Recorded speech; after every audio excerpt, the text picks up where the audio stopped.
Setiap waktu adalah hari di mana kami terus memberikan dedikasi terbaik untuk kesehatan Indonesia. Kami berkomitmen untuk menjalankan sebuah pelayanan kesehatan yang berkualitas.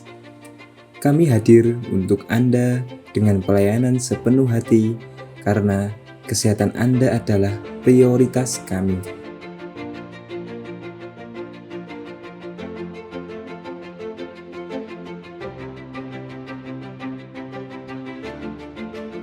Inilah kami, Rumah Sakit Natalia Boyolali. Rumah Sakit Natalia hadir membawa warna baru dalam karya pelayanan kesehatan masyarakat di Indonesia, khususnya di wilayah Boyolali. Kesehatan menjadi salah satu faktor utama meraih kesejahteraan masyarakat Kabupaten Boyolali, Jawa Tengah. Disinilah Rumah Sakit Natalia Boyolali hadir untuk menjadi rumah sakit pilihan utama masyarakat Boyolali yang lebih sehat. Berlokasi di tengah kota, tepatnya di Jalan Teratai nomor 15, Polisen, Boyolali, dengan lokasi yang strategis dan akses yang sangat mudah.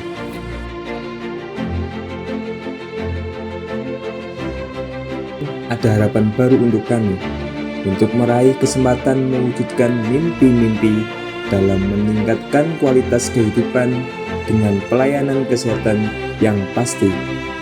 Rumah Sakit Umum Natalia Boyolali terus berkembang dan berinovasi untuk menjadi pilihan utama penyedia jasa layanan kesehatan di masyarakat.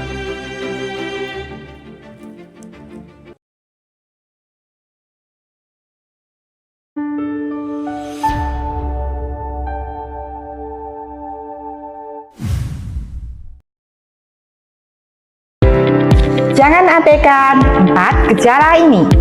3 dari 4 wanita mengalami perubahan besar pada tubuh mereka. Tapi banyak yang tidak menyadari hingga terlambat. Apakah Anda salah satunya? Menopause bisa datang lebih cepat dari yang Anda pikirkan, dengan gejala rambut rontok dan kulit kering, menstruasi tidak teratur, gangguan tidur, dan penurunan gairah seksual. Itu merupakan tanda-tanda umum yang tidak boleh diabaikan. Jangan menunggu hingga gejala semakin parah. Jika Anda mengalami keluhan dengan ciri-ciri yang disebutkan, yuk segera periksa dan datang ke Rumah Sakit Umum Natalia Boyolali. Ingat, kesehatan Anda adalah prioritas utama.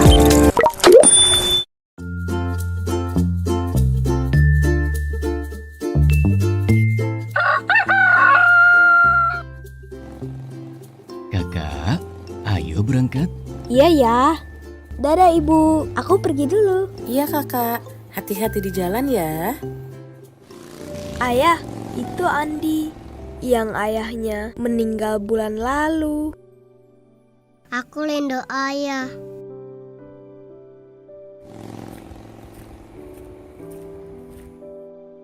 Hai Andi. Hai Beta, selamat pagi. Selamat pagi Om. Selamat pagi Andi. Ayah, aku masuk dulu ya. Dadah ayah. Seandainya ayahku tidak merokok, pasti dia menemaniku ke sekolah pada hari ayah ini. Sabar ya Andi. Ayahmu sekarang sudah tidak sakit lagi. Iya Beta, terima kasih. Ayo masuk kelas.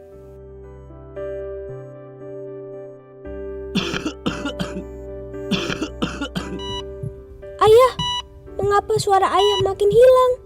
Ayah! Beta, hei, kamu kenapa? Maaf Andi, aku jadi membayangkan jika aku kehilangan ayahku seperti kamu. Ayahku juga perokok. Sebaiknya kamu bilang kepada ayahmu untuk berhenti merokok. Iya Andi, aku akan bilang sesampainya di rumah. Makasih Andi. Sama-sama Beta. Ayo masuk kelas.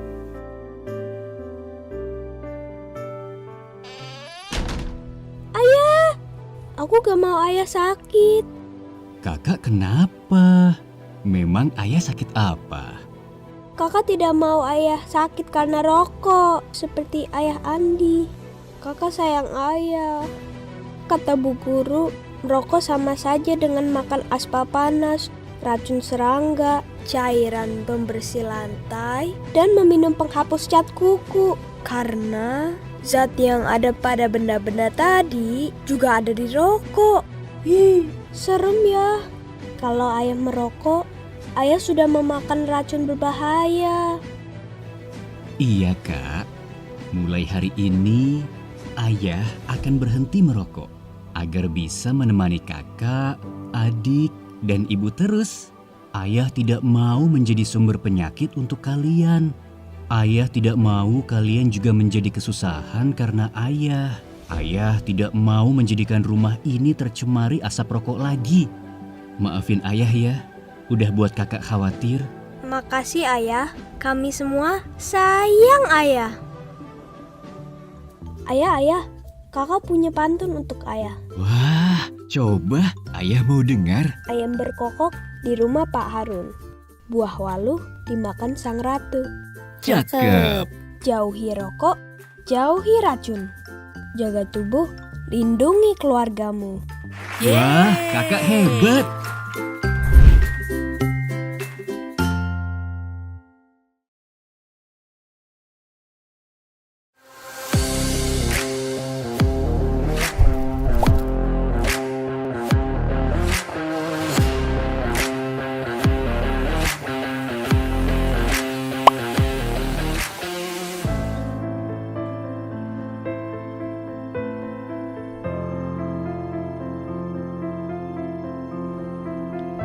Woi, bengong aja. Ngapain lu, Dan? Ini nih lagi liatin poster. Poster apaan tuh? Poster rokok. Rokok itu mengandung 7.000 bahan kimia, 250 zat berbahaya, dan 70 zat karsinogenik seperti tar, nikotin, karbon monoksida, dan lain-lain. Wah, gila ya. Dari satu batang rokok, tubuh kita bisa coret-coret kayak gini. Mulai dari atas sampai bawah. Iya, udah gak ada ampun buat para perokok. Ternyata penyakit akibat rokok itu banyak loh. Di antaranya gangguan jantung, kanker paru-paru, kanker pencernaan, dan gagal ginjal.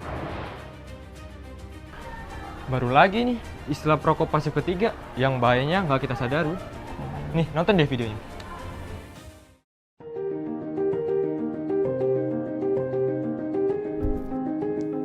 Berbeda dengan perokok pasif atau second hand smoker yang menghirup asap rokok secara langsung di udara, perokok pihak ketiga atau third hand smoker adalah seseorang yang terkena zat sisa asap rokok yang menempel di permukaan benda di sekitarnya. Asapnya mengepul di udara, menempel pada barang-barang di rumah, pada baju, serta pada lantai dan dinding. Racun rokok tersebut tetap menempel atau menetap pada benda-benda dan membahayakan orang-orang yang berada atau berkunjung ke ruangan tersebut. Perokok pasif ketiga dan rokok elektronik sama bahayanya dengan perokok aktif. Rokok elektronik memiliki dampak sebagai berikut. Berdampak pada paru-paru, ketergantungan dan kecanduan nikotin, meningkatkan resiko pada remaja untuk mencoba, mengandung bahan kimia berbahaya, memiliki resiko berpotensi meledak dan terbakar, berpengaruh terhadap kesehatan mental, dan dapat mempengaruhi orang yang tidak merokok untuk mulai merokok. Ternyata rokok elektronik bahaya ya. Apalagi perokok pasif ketiga, seperti siluman. Wah, iya. Jadi untuk yang nggak ngerokok harus waspada juga. Kirimin dong videonya. Mau kirim ke grup keluarga nih, biar yang ngerokok pada sadar. Masa nunggu sakit-sakitan dulu? Berani kamu ngasih tahu orang lebih tua? Kan kita bener, kenapa takut?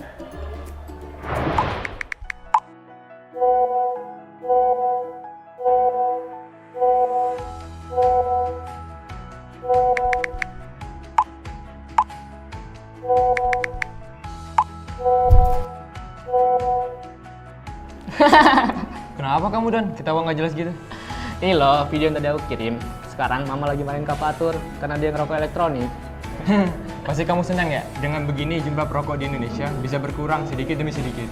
Yoi bro, kapan ya Indonesia bebas rokok? Yuk bisa yuk, mulai sekarang hidup sehat itu tanpa asap rokok. Songsong masa depan dengan gaya hidup sehat dan produktif seperti mereka.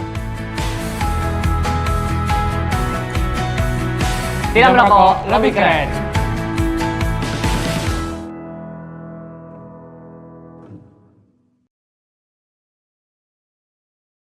Golden Age atau periode emas pada anak adalah tahapan pertumbuhan dan perkembangan yang paling penting pada masa awal kehidupan anak. Golden Age meliputi 1000 hari pertama kehidupan anak yang dihitung dari masa dalam kandungan sampai dengan usia anak mencapai 2 tahun. Masa Golden Age pada anak sangat penting dan perlu diperhatikan khususnya oleh para orang tua. Pada masa Golden Age, otak bertumbuh secara maksimal, begitu pula pertumbuhan fisik. Selain itu, masa tersebut juga terjadi perkembangan kepribadian anak dan pembentukan pola perilaku, sikap, dan ekspresi emosi. Jika berbagai kebutuhan anak diabaikan pada masa Golden Age, anak dikhawatirkan mengalami tumbuh kembang yang kurang optimal, atau parahnya bisa terjadi stunting pada anak. Menurut Badan Kesehatan Dunia atau WHO, stunting disebabkan oleh kekurangan nutrisi pada bayi dalam waktu lama, kurangnya ASI, infeksi berulang, atau penyakit kronis yang menyebabkan masalah penyerapan nutrisi dari makanan. Hal ini dapat terjadi sejak bayi di dalam kandungan, di mana ibu hamil mungkin memiliki masalah kesehatan atau tidak memenuhi nutrisi janin selama kehamilan. Tapi tenang saja, ada beberapa cara yang bisa dilakukan untuk mencegah terjadinya stunting. Pertama, ibu hamil harus mengkonsumsi makanan sehat dan bergizi seimbang selama kehamilan, bahkan sebelum masa kehamilan. Ini untuk memastikan bahwa janin akan mendapat nutrisi yang optimal di dalam rahim, lahir sehat dan juga mendapat bekal nutrisi yang baik setelah lahir.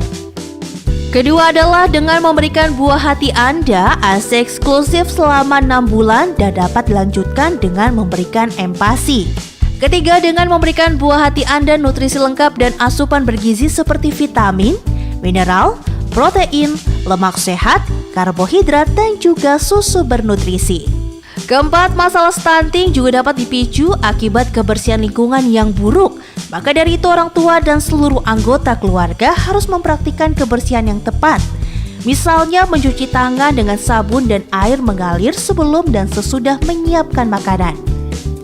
Kelima, salah satu pemicu gizi buruk adalah akibat anak yang susah makan. Ada beberapa penyebab anak tidak mau makan, termasuk alergi atau intoleransi makanan, reflux, muntah, diare, sembelit, kolik, atau kondisi kesehatan yang lebih serius lainnya. Ibu dapat memberikan variasi makanan yang sehat dan beragam. Dan yang terakhir, penting untuk konsultasi kesehatan anak secara rutin baik di posyandu, puskesmas, atau pusat pelayanan kesehatan terdekat ya Bu. Ayo, cegah stunting sejak masa kehamilan dan biasakan hidup sehat ya.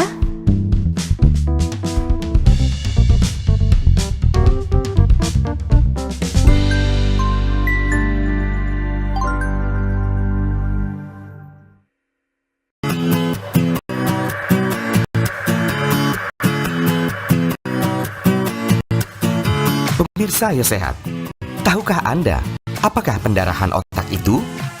Dikutip dari Medical News Today, pendarahan otak adalah kondisi medis yang dikenal sebagai pendarahan intrakranial.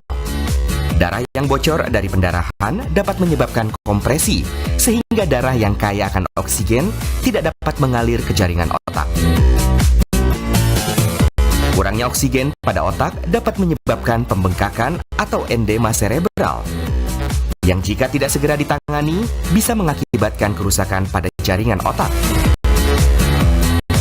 Pendarahan otak sendiri bisa diakibatkan oleh beberapa sebab, di antaranya trauma atau cedera kepala, aneurisma cerebral, atau tonjolan di arteri otak, tekanan darah tinggi, kelainan pembuluh darah, penyakit hati, dan tumor otak.